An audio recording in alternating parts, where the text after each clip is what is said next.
NFL owners are considering allowing reviews on roughing the passer penalties. Okay, now let's talk about that because that's interesting.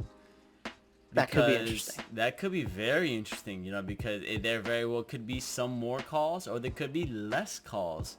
Now, the Hmm. thing that I don't like about this already is the fact that are we going to review every single thing that's going to happen Hmm. inside of a game? It's like, is a 2.5 hour game going to turn into a 6 hour event? Like at what point in time do we say, like, listen, let's keep, I know we're trying to make the game perfect. I know we're trying to Hmm. make it an even playing field for everybody. But at what point in time do you say, listen, the interference of people in the game is starting to depurify the sport. It's starting to make the sport different than what we thought it would be. We have to try to do something different. At what point in time does that start to happen?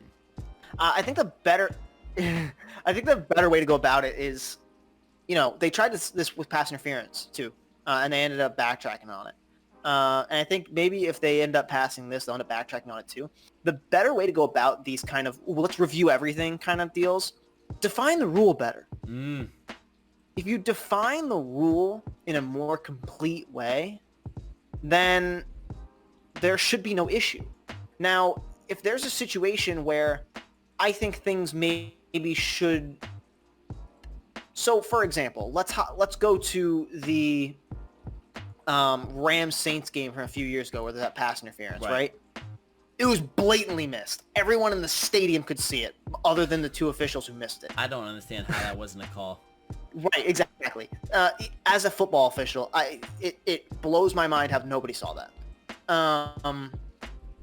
So things like that, there should be a system in place where things like that can't happen.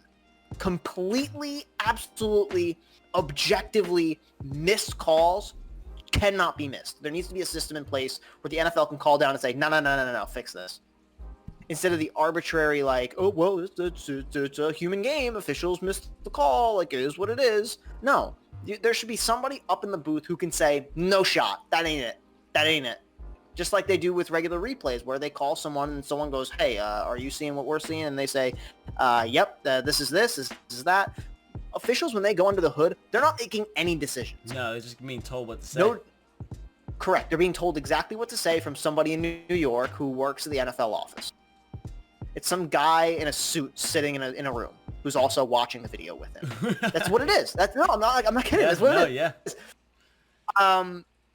They need to define the rule of roughing the passer better. And if an official throws a flag for roughing the passer and it's just not, it doesn't follow that rule, there needs to be able to be somebody in New York who calls the game and says, no, you got to reverse that.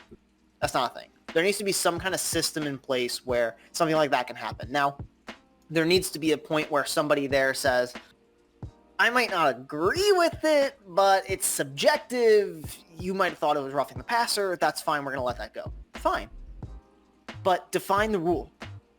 If you're an official, you need to be able to point to a rule book and say, rule book says this. This is what happened on the field. And you could say, can't argue with that. If that's what you thought you saw or if that's what you believe happened, then okay, you got to give it to them. But if you can't point to a rule book and say this is what happened, and someone else can point to a rule book and say this is not what happened, then that needs to be fixed and changed. Or if 7 people can have 7 different ways of looking at something and everyone's right, you need to define the rule better. Yeah, and that's a really good point to make there, because that sort of answers my question in terms of what gets reviewed, what doesn't get reviewed, what are the systems in place. I think like you had said, Andrew, if you define the rules better, if you make it blatantly obvious in terms of what you're looking for, you then take out the gray area out of the equation. You make it very cut and dry, very plain and simple, and I think that's what the NFL needs, because there's too much guessing in the game still. There's too much guessing in terms of, oh, was it? Wasn't it? This, that, such, and the other. There should be ways to define things now at this point. I think that maybe, and this is just me spitballing, and maybe the NFL will watch this video and go, yo, let's steal that.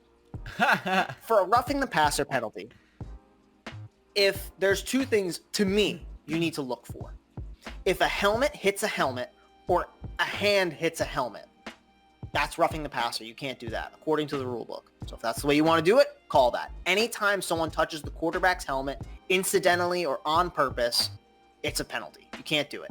For some reason, if that's the way you want to write the rule, if you want to change the rule, that's fine, but call those.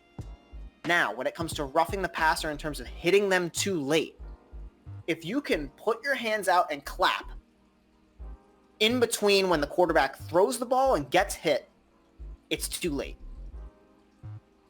So, ball's thrown, released.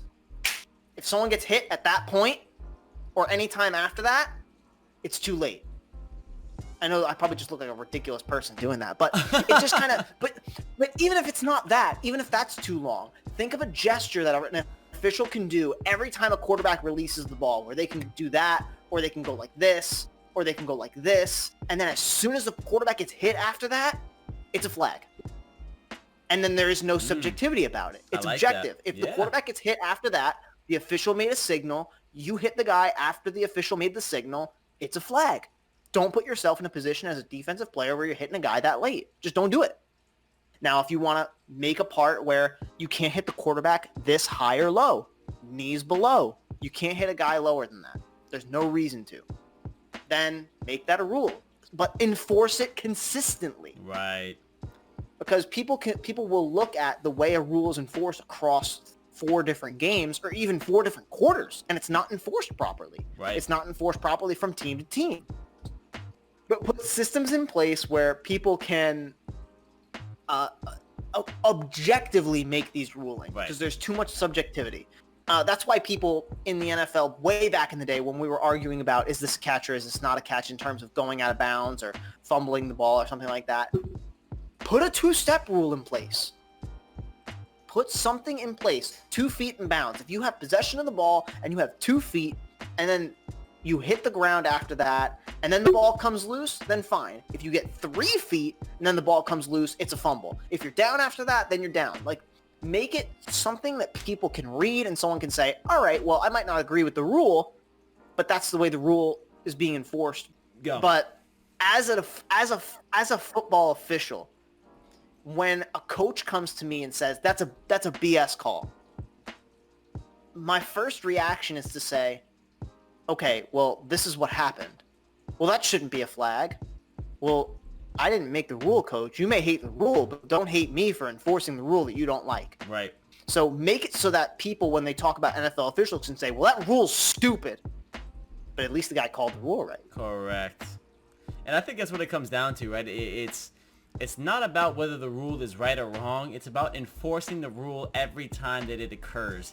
Even the rules that stink in the NFL, like if you fumble into the end zone of the opponent, it's a touchback for the opposing team. Like, that is a dumb-ass rule, but it's still a rule nonetheless, and they enforce it every single time, so it is what it is. You know what I'm saying? And I think if they can just consistently enforce the rules and regulations of the game, it'll take the guesswork out of it and make things a lot easier for everybody. I agree. Couldn't agree more. I'm telling you, man, do a hand motion. Hand motion. Throw. Too late.